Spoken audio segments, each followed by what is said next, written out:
2, 3, 4, 5. You need to hit the deltoid, the shoulders from a lot of different angles. So not so much front raises. If you want to hit presses, then do more isolation stuff for the middle of the deltoid and the rear deltoid. So that's the less antiquated way of doing it, is hitting it at all different angles, and you don't need to try to isolate the front, just hit some presses. All day. Oh! There you go, right there, perfect. There you go.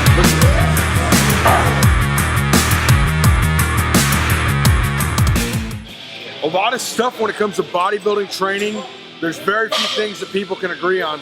One of the things that seems to be, I don't say universal, but there's a lot of agreement on is for hypertrophy, shoulders react very well doing triceps, okay?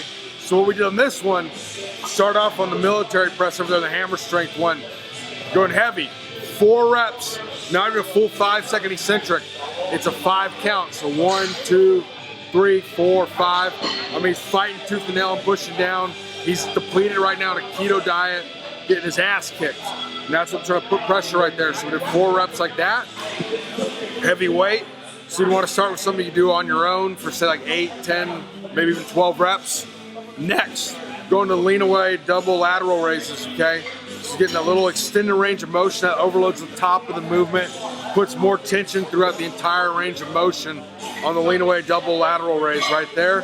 Finally finish it off with the rear delt flies here on the bench right here. What we're doing right here is Metroflex over in Arlington. They have a great rear delt machine designed specifically for Ronnie Coleman. So I try to mimic it with a band and actually feel better continuous tension with this band on the machine. And obviously it doesn't cost thousands of dollars. You can buy this for $5 on Elite Fitness. So awesome stuff here. For this tricep, so we go, I should explain it a little better there. 4 sets, 5 count partners. So the partner's pushing down on the negative. So someone might comment, why don't we use more weight? Because eccentrically, you're a lot stronger you are. You're more stronger than the negative. But concentrically, so if you just pile on weight, you're not gonna be able to overload a negative. You have to have the manual resistance right there. So that's why don't just load on more weight. Next on the lean away lateral raise, more tension at the time, overload top, already said that. But 12 reps there each side. Then 90 seconds here on the reverse band fly. You hold the contraction for 2 seconds, control the negative, keep going for 90 seconds. Delts respond, rear delts especially respond very well to a lot of time under tension there. When you can no longer do it with the full range of motion and continue with partials, you don't want to get strict and jerking it, cheating. You just want to reduce your range of motion. If you're an advanced bodybuilder, you should be able to still feel that in your rear delts. You approach it with intentionality. You want to keep the focus on the rear delts, because for a long time, people thought the deltoids only had 3 heads, and the research has shown it could have like 7 heads.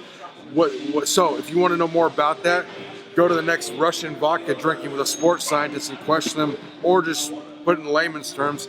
You need to hit the deltoid, the shoulders from a lot of different angles. So not so much front raises. If you want to hit presses, then do more isolation stuff for the middle of the deltoid and the rear deltoid. So that's the less antiquated way of doing it, is hitting it at all different angles, and you don't need to try to isolate the front, just hit some presses. All day. Oh! There you go, right there, perfect.